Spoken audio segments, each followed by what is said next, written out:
I am Professor K. Pant. I am presently Director of Indian Institute of Technology, IIT Roorkee.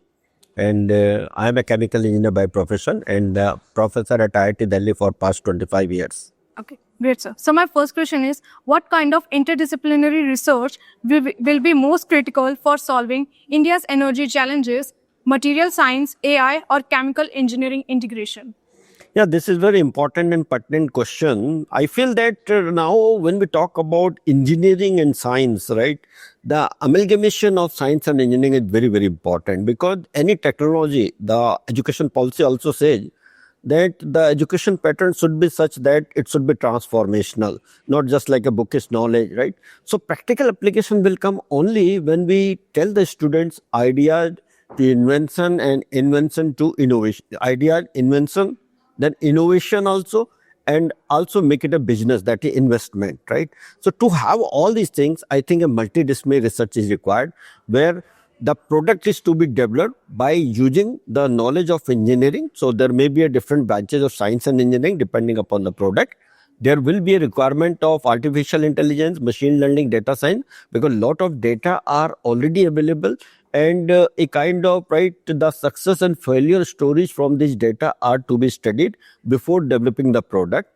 Then economy part is very, very important. So economy will come only when the business model, right, we discuss. So it means the management related courses are also important, and economics, that is the humanities and social science, the policies making is very, very important.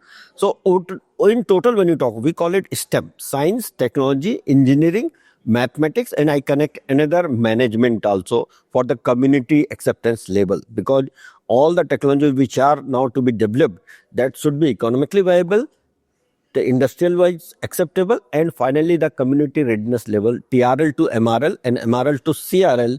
These are very, very important. So now all branches, I will say, AI assisted, right, machine learning in every course of science and engineering will have this component, and education policy has already started this. So we have all the courses where the artificial intelligence, data science, machine learning, and the responsibility of the students toward the business model or societal application is very, very important. So this gives that no branch in single branch is important, rather all branch. So you have the chemical engineering if you want to work in the area of, say, chemical petroleum. So chemical engineering with business model. So artificial intelligence.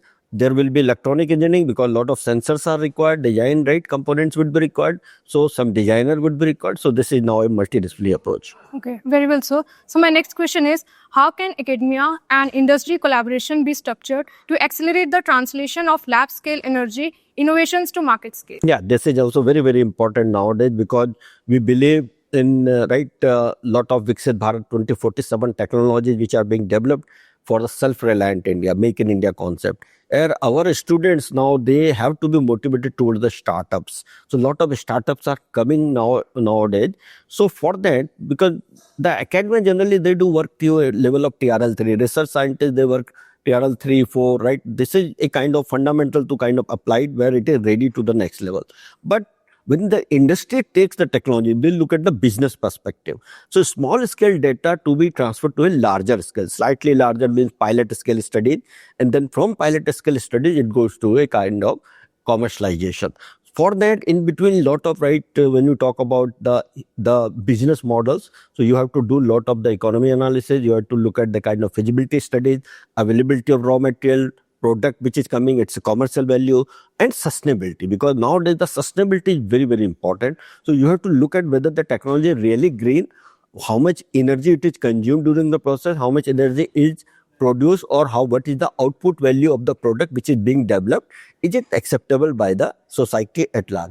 So when you talk about these kind of readiness level, industry academic collaboration is very, very important. And that's why now government has made lot of policies and they are looking industry academia partnership. So like MNRE has the National Green Hydrogen Mission, lot of, right, bioenergy policies are there, which is from the Ministry of New and Renewable Energy. So Department of Science and Technology and ANRF Anusandhan National Research Foundation, they have lot of, right, 1 lakh crore rupees of investment. This is RDI, which is research directions and investment. So research and development investment. So those kind of investments are now available through the government, and now the industrial partners are also right adding the money to that. So it is something like 20% investment by the industry in terms of cash, and 80% by the this government body, Department of Science and Technology, or MNRE. So this is a good, I think, kind of opportunities for industry as well as the academy to develop the technologies to the next level. So from startups, it can be taken to the commercial level.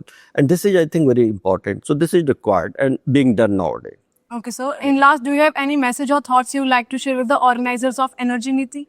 Yeah, it's a wonderful program. I really appreciate that such programs should happen, because this is a program where we are discussing the policies which are to be made, right? And how the science and technology should be advanced with the support of the industry, and what should be the challenges, right, which are to be faced by the industry, what good kind of challenges will be faced, and how this can be addressed with the support of industry academia partnership, as well as the supporting the government right policy which can be addressed. And when we talk about this net zero by 2070, I think we have to work hard for this, so that the carbon emission can be reduced, or carbon dioxide should be effectively utilized to develop the products.